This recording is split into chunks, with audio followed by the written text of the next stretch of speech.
தமிழகம் எங்கும் கிளைகள் கொண்ட Annamal institute of hotel management and hospital management படிப்பில் சேர்வதற்கான அட்மிஷன் நடைபெறுகிறது. உண்மை பேசும் மக்கள் ஊடகம் SS நியூஸ் டிஜிட்டல் 24/7 கனெக்டட். அவர் ரொம்ப அவரை பார்க்கும்போதே நமக்கு பரிதாபமாக இருக்குது. கண்கலங்க பேசுகிறாரு, என் வாழ்க்கையே முடிஞ்சு போச்சுங்கிறாரு, நான் சினிமாவே நடிக்க போகிறது இல்லைன்றாரு. என் படம் இனிமேல் ஸ்க்ரீனில் ரிலீஸ் ஆகாது, என் டைவர்ஸ் கிடைக்கிற வரைக்கும் நான் நடிக்க போகிறது கிடையாது. குடும்ப பிரச்சனை தானேங்க. இப்போ அதை சால்வ் பண்ண முடியாத அளவுக்கு பிரச்சனை கிடையாது. அப்போ அதை இன்னும் அவர் அதிகரிச்சிட்டாரா அல்லது வெளியில் வர முடியாத அளவுக்கு ஒரு மன உளைச்சலில் போய் மாட்டிக்கிட்டாராங்கிறது நமக்கு கவலையாக இருக்குது. என் வாழ்க்கையே முடிஞ்சு போச்சு, நாளைக்கு என்ன நடக்கும்னு எனக்கு தெரியாது, கையை அறுத்துக்கிட்டேன்னு ஒருத்தர் சொல்கிறது, இப்போ அவரை நம்புகிற அவரை விரும்புகிற அவ்வளோ பெரிய கூட்டத்துக்கு என்ன மாதிரி செய்தியை கொண்டு போகும்? நடந்திருக்கு இது இந்த விவாகரத்து, காதல், இது எல்லாமே ரொம்ப சர்வசாதாரணமாக இங்கே சினிமாவில் நடந்திருக்கு. இன்றைக்கி சினிமாவை தாண்டி பல குடும்பங்களுக்கு அது பரவிருக்கு. ரஜினி குறித்த எந்த செய்தி வந்தாலும் அதை இறங்கி அடிக்கணுங்கிற அளவுக்கு விஜய் ரசிகர்கள் வந்துட்டாங்க. அவங்க ரொம்ப கொந்தளிப்பு காரணம் என்னென்னா, திமுகவையும் அதிமுகவையும் இணைத்து ஒரு புதிய ஆட்சியை ஏற்படுத்தணும்னு ஒரு பிளான் பண்ணது தான் காரணம். இவருக்கு விஜயை பிடிக்கலையோ, அவருடைய நண்பரே கமலஹாசன் 2 முறை வாழ்த்துறாரு அவர். அப்போ இவர் கண்டும் காணாமலும் போகிறதுங்கிறது இங்கே விஜய் அவர் சைடில் அந்த ரூட் மாஃபியான்னு சொல்லி ஒரு பேர் சொல்லிட்டு இருக்காங்க சார். அதெல்லாம் ரொம்ப அபத்தங்க. ஒருத்தர் மேலே ஒரு அபாண்டமாக பழி சுமத்துவதுங்கிறது இங்கே ரொம்ப ஈஸியாக இருக்குது. விஜய் கூடவே இருக்கார் ஜெகதீஷ், அவர் தான் அதை நடத்துகிறாரு. போடு, ஒரு அமைச்சரை முதல்வர் நியமிக்கிறாரு, நீங்கள் அவரை நியமிச்சிங்கன்னு ஒரு கேள்வி இருக்கிறார். இதெல்லாம் நியாயம் இருக்கா? சினிமா இண்டஸ்ட்ரியில் இருக்கிற பல பேர் அதுதான் பண்ணுறாங்க. முக்கியமாக விஷால்.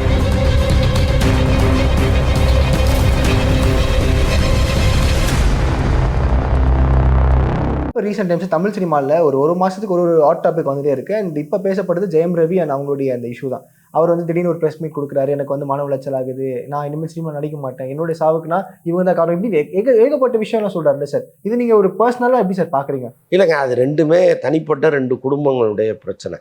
அதில் கருத்து சொல்கிறதுக்கு நம்ம யாருமே கிடையாது. என்ன சொல்கிறீங்க? இப்போ அவர் ரொம்ப அவரை பார்க்கும்போதே நமக்கு பரிதாபமாக இருக்குது. கண்கலங்க பேசுகிறாரு, என் வாழ்க்கையே முடிஞ்சு போச்சுங்கிறாரு, நான் சினிமாவே நடிக்க போகிறது இல்லைன்றாரு. நீங்கள் அப்படியே அந்த பக்கம் போனீங்கன்னா அவங்களுக்கு சில கருத்துக்கள் இருக்கும், அதுவும் நியாயமாக இருக்கும், இதுவும் நியாயமாக இருக்கும். அப்போ கருத்து சொல்கிறதுக்கு நம்ம யார்? இன்னொன்று இது நீதிமன்ற அவமதிப்பு. இப்போ ஜெயம் ரவி பப்ளிக்காக பேசுனது நீதிமன்றத்தை அவமதிப்பது போல ஆகும்னு அவங்க தரப்புலேருந்து அவருக்கு நோட்டீஸ் அனுப்பிச்சிருக்காங்க. அதனால் இவங்க என்ன பண்ணுறாங்க, நாங்கள் வாயை திறக்க முடியாதுங்க, என்னப்பா அவருக்கு என்ன நடவடிக்கை அதுதான் எங்களுக்கு எடுப்பாங்க, அவர் சொல்லிட்டாரு எங்களால் சொல்ல முடியலன்னு அவங்க தரப்பு வெளியில் சொல்லிகிட்டு இருக்கு. அப்போ அவங்களுக்கு ஒரு நியாயம் இருக்கும்ல. அப்போ எது சரியானதுன்னு நம்ம கணிக்கவே முடியாது. அது அவர் மனசாட்சிக்கு உட்பட்ட விஷயம். ஜெயம் ரவி பார்க்கும்போது வருத்தமாக இருக்குது. அவர் ஒரு தவறான திசையை நோக்கி போயிட்டாரோ. ஏன்னாப்போ எவ்வளவு பிரச்சனைகள் இருந்தாலும் குடும்ப பிரச்சனை தானேங்க. இப்போ அதை சால்வ் பண்ண முடியாத அளவுக்கு பிரச்சனை கிடையாது அது. அப்போ அதை இன்னும் அவர் அதிகரிச்சிட்டாரா அல்லது வெளியில் வர முடியாத அளவுக்கு ஒரு மன உளைச்சலில் போய் மாட்டிக்கிட்டாராங்கிறது நமக்கு கவலையாக இருக்குது. அப்போ அவர் என்ன பண்ணணும், இதுலேருந்து வெளியில் வருவதற்கு என்னென்ன வழிகள் உண்டோ அதை பார்க்கணும். முதல்ல ஒரு கவுன்சிலிங் போகணும், ஒரு மனோதத்துவ டாக்டரை பார்க்கணும். ஏன்னா இன்றைக்கி தமிழ் சினிமாவில் ஒரு 30-35 கோடி சம்பளம் வாங்குகிற அளவுக்கு ஒரு இடத்துல அவர் இருக்கார். அவருடைய நண்பர்கள் இருக்காங்க அவர் கூடவே. அப்போ அவங்க என்ன பண்ணணும், அவரை மீட்டு கொண்டு போய் யார்ட்டையோ உட்கார வச்சு அவரை மெல்ல மெல்ல ரெக்கவர் பண்ணி அவர் முன்னிலும் உற்சாகமாக இந்த துறையில் இருக்கணும். அதுதானே சரியாக இருக்கும். அதை விட்டுட்டு எனக்கு இப்படி இருக்குது அப்படி இருக்குது அப்படின்னு அப்படியே கண்ணில் கருவளையம்லாம் இருக்குது, பரிதாபமாக இருக்குது. ஆமாம்.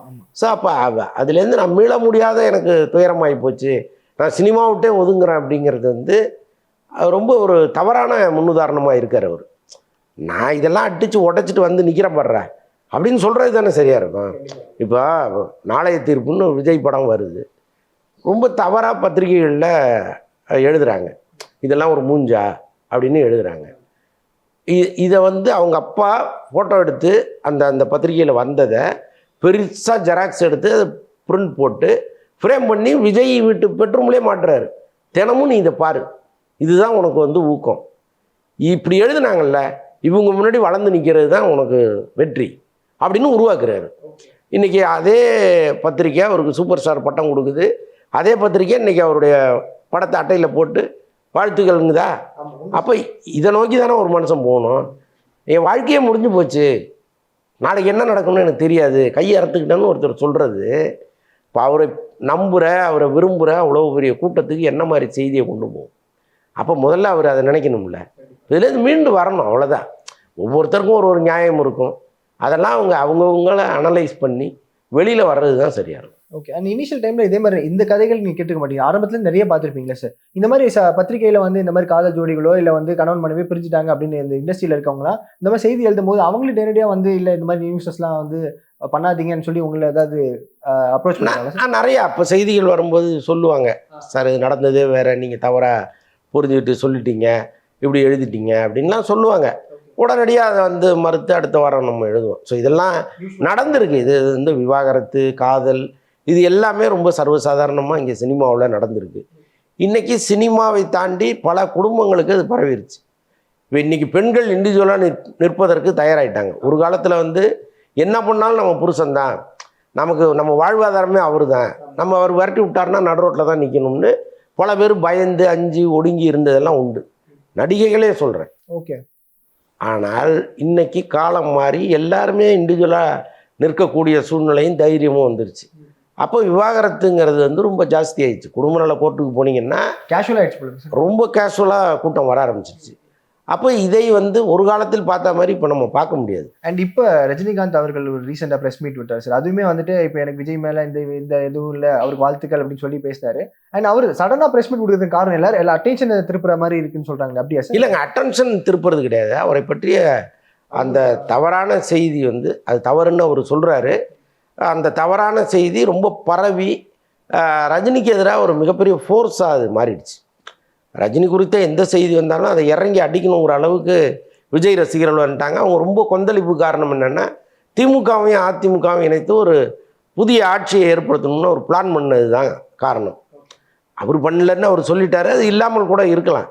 ஆனால் செய்தி அப்படி வெளியில் வரும்போது எல்லாருமே பயங்கர ரஜினி மீது கோபப்பட ஆரம்பிச்சிட்டாங்க. அந்த கோபத்தை நாம் நீட்டிக்கக்கூடாது, ஒரு முற்றுப்புள்ளி வைக்கணும்னு அவர் வச்சுட்டாரு.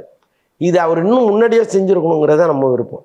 இப்போ ஒன்றும் இல்லை, உங்கள் துறையிலேருந்து ஒருத்தர் வராரு, இம்மீடியட்டாக உங்களுடைய பாராட்டுகளையோ அன்பையோ தெரிவிச்சிருந்தீங்கன்னா இதுக்கு வந்து இவ்வளோ தூரம் பிரச்சனையாக அது மாற வேண்டிய அவசியமே இல்லை. அது அவர் கொஞ்சம் டிலே பண்ணதனுடைய விளைவு தான். அப்போ கூட அவர் என்ன சொல்கிறாரு, நான் தான் வாழ்த்து சொல்லிட்டேனேங்கிறாரு. எப்போ சொன்னாருன்னா, இந்த தேர்தல் முடிவுகள் வரும்போது சொல்கிறாரு. அதுக்கப்புறம் பெரிய போராட்டத்துக்கு இடையில் ஒரு 3 முறை 4 முறை கவர்னரை பார்த்து இப்போ இருக்குது சார் பெரும்பான்மை இருக்குதுன்னு சொல்லி ஒரு அமமுக எம்எல்ஏ நடுவில் ஒரு கேம் ஆடி இவ்வளோவும் நடந்து கடைசியாக போராடி வந்து உட்கார்றாரு. அப்போ இந்த இண்டஸ்ட்ரி மீண்டும் ஒரு முறை அவரை வாழ்த்துது. அவருடைய நண்பரே கமலஹாசன் 2 முறை வாழ்த்துறாரு அவர். அப்போ இவர் வந்து கண்டும் காணாமலும் போகிறதுங்கிறது இங்கே தேவையில்லாத ஒரு சந்தேகத்தை ஏற்படுத்திச்சு. ஸோ அதுதான் வந்து இவருக்கு விஜயை பிடிக்கலையோ அப்படின்னு நினைக்க வச்சிருச்சு. பட் அவர் என்ன சொல்கிறாரு, இல்லைங்க அப்படின்லாம் கிடையாது, எனக்கு அவருக்கு 25 வயசு வித்தியாசம் இருக்குது, அவரை நான் போட்டியாக நினைப்பேனா அப்படின்லாம் சொல்கிறாரு. இதையெல்லாம் இன்னும் கொஞ்சம் முன்னாடியே அவர் சொல்லியிருந்தாருன்னா, இப்போ சொல்லித்தான் ஆகணும், இல்லைன்னா நாங்கள் விடமாட்டோங்கிறது ஒரு அராஜகம், அதை விட்டுருங்க, அது நீதி கிடையாது. ஆனால் இங்கே என்ன பெரும்பான்மைங்கிறத பார்த்து அது கூட போகிறது தான் எப்போவுமே சரியாக இருக்கும்.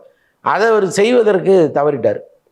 அதுதான் இவ்வளோ பெரிய பிரச்சனையாக மாறிடுச்சு. ஓகே. இன்னொரு பக்கம் சொல்கிறாங்க, இப்போ இந்த விஜய் அவர் சைடில் வந்து இந்த ரூட் மாஃபியான்னு சொல்லி ஒரு பேர் சொல்லிட்டு இருக்காங்கல்ல சார், அவங்க தான் மொத்தமாக ரஜினி அவங்க டார்கெட் பண்ணி மொத்தமாக ஸ்ப்ரெட் பண்ணிட்டு இருக்காங்க. இது வந்து ஜெயிலர் 2 வரைக்கும் இவரை விடாதீங்கப்பா, டார்கெட் பண்ணுங்கப்பா அப்படின்ற மாதிரி ஏதோ ஒரு இது கொடுத்து ஒர்க் பண்ணுற மாதிரி சொல்கிறாங்க. அதெல்லாம் ரொம்ப அபத்தங்க. ஏதோ ஒரு டீம் உட்காந்து ஒருத்தருக்கு எதிராக ஒரு இதை உருவாக்கிட முடியுமான்னு எனக்கு தெரில. இப்போ நான் இருக்கேன், நீங்கள் இருக்கீங்க, நம்ம 2 பேரும் இங்கே தான் இருக்கோம். ரூட் மாஃபியான்னு யாராவது நம்மகிட்ட பேசியிருக்காங்களா? அப்படிலாம் ஒன்றுமே கிடையாது. இப்போ என் நம்பர் அவர் ரூட் மாஃபியாவுக்கே தெரியும்னு வச்சுங்க. இப்போ உங்கள் நம்பர் வாங்குறது என்ன அவ்வளோ கஷ்டமாக என்ன? இப்போ இங்கே க்ளோஸ் சர்க்கிளில் இருக்கிற நம்மளே அவங்கள அப்ரோச் பண்ணலன்னா, அவங்க நம்மளை அப்ரோச் பண்ணலன்னா, எங்கேயோ கன்னியாகுமரியிலையோ கோயம்புத்தூர்லையோ கும்பகோணத்துலையோ இருக்கிறவனை எப்படி அப்ரோச் பண்ண முடியும்? எப்படி பணம் கொடுத்து எழுத வைக்க முடியும்? நீங்கள் நல்லா பாருங்கள், இந்த இது வந்து பரவலாக இருக்குது. தமிழ்நாடு முழுக்க இருக்கிற விஜய் ரசிகர்கள் இப்படி ஒரு வேலையை செய்கிறாங்க. அதுக்கு என்ன காரணம்னா, என் தலைவருக்கு எதிராக நீங்கள் ஒரு வேலையை பண்ணுறீங்க, ஒரு மூவ் பண்ணுறீங்க அப்படின்னா அவன் நம்புகிறான். அதுக்கு பத்திரிகைகளில் வந்த செய்தி காரணம். பெரிய நாளிதழ்களில் இந்த செய்தி வருது, திமுகவையும் அதிமுகவையும் இணைக்கிற முயற்சியில் ரஜினி ஈடுபட்டார்னு செய்தி வருது. அப்போ அவன் நம்பி திட்ட ஆரம்பிப்பான். இதில் எங்கே இந்த ரூட்டு வருது? என்னென்னா, ஒருத்தர் மேலே ஒரு அபாண்டமாக பழி சுமத்துவதுங்கிறது இங்கே ரொம்ப ஈஸியாக இருக்குது. அதனால் ஜெகதீஷ் மேலே ஒரு பழி தூக்கி போட்டுறாங்க. ரூட் மாஃபியா விஜய் கூடவே இருக்கார் ஜெகதீஷ், அவர் தான் அதை நடத்துகிறாரு போடு.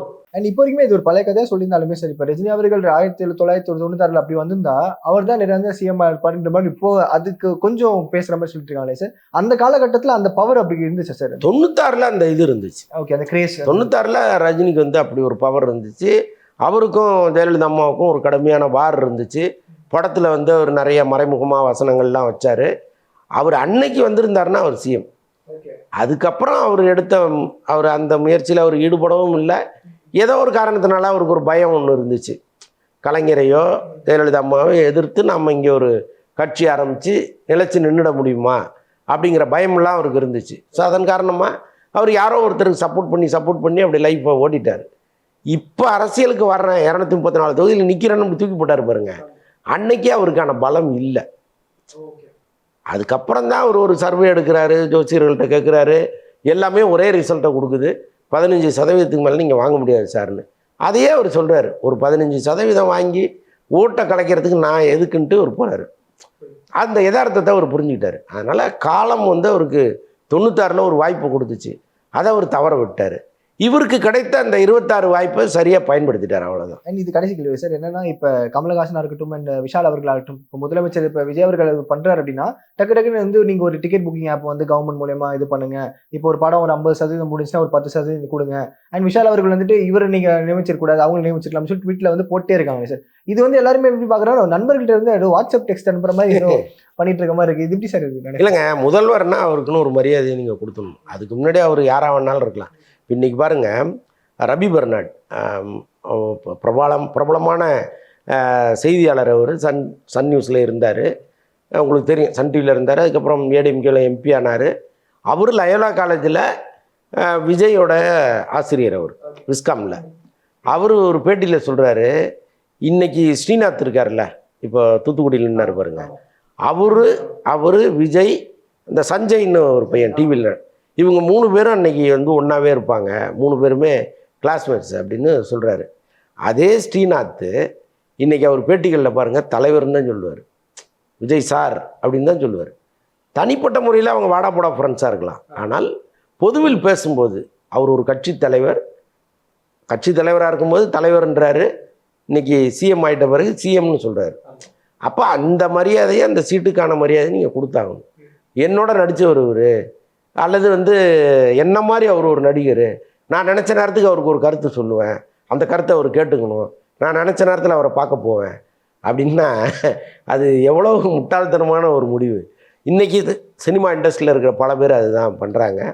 முக்கியமாக விஷால் ஒரு அமைச்சரை முதல்வர் நியமிக்கிறாரு, நீங்கள் அவரை நியமிச்சிங்கன்னு ஒரு கேள்வி எழுப்புறாரு. இதுதான் நியாயம் இருக்கா? உங்கள் பிரச்சனை என்னன்னு அவர் நியமித்த அமைச்சர்கிட்ட போய் சொல்லுங்கள். அது நடக்காத பட்சத்தில் அவர்கிட்ட சொல்லுங்கள், சார் இதுமாதிரி நான் ஒரு கோரிக்கை ஒன்று கொடுத்தேன், அதை அவர் வந்து கண்டுக்கலை அல்லது அதை செஞ்சு கொடுக்கல, நீங்கள் எனக்கு என்னன்னு கொஞ்சம் சொல்லுங்கள் சார், அல்ல அவர்கிட்ட சொல்லி செய்ய சொல்லுங்கள் சார். இதுதான் நடைமுறை. இதை விட்டுட்டு நீங்கள் அமைச்சரே மாற்றுங்க, இவர் அதுக்கு பொருத்தமற்றவர் அப்படிங்கிறதெல்லாம் ஒரு அது எந்த லிஸ்ட்டில் சேர்க்கறதுன்னு எனக்கு தெரியல. ஆரம்பத்திலேயே அவங்க சொல்லி ஆஃப் பண்ணுற மாதிரி ஒன்று இருக்குல்ல சார், வரதுக்கு முன்னாடி அவங்க பண்ணுறதுக்கு முன்னாடி அவங்க அதுதான் தப்புங்கிறேன் நான். சொல்கிறது இப்போ இவர் வந்து சீர ஆரம்பித்தாருன்னா என்ன பண்ணுது? இப்போ ஜெயலலிதா அம்மா மாதிரி ஒரு கடுமையான ஒரு முகத்தோட ரொம்ப ஒரு ரக்குடாக எல்லோரும் டீல் பண்ண ஆரம்பித்தாங்கன்னா இவங்க என்ன பண்ணுவாங்க? அப்படி ஒரு முகத்தையே அவர் காமிக்க வேணான்னு நினைக்கிறாரு. அவர் இவங்க காமிக்க வச்சுருவாங்க போல இருக்கு எல்லாரும் சேர்ந்து. சரி சார், நேற்று ரொம்ப நன்றி. Thank you sir. நன்றி. தமிழகம் எங்கும் கிளைகள் கொண்ட Annamal institute of hotel management and hospital management படிப்பில் சேர்வதற்கான அட்மிஷன் நடைபெறுகிறது. உண்மை பேசும் மக்கள் ஊடகம் SS நியூஸ் டிஜிட்டல் 24/7 கனெக்டட்.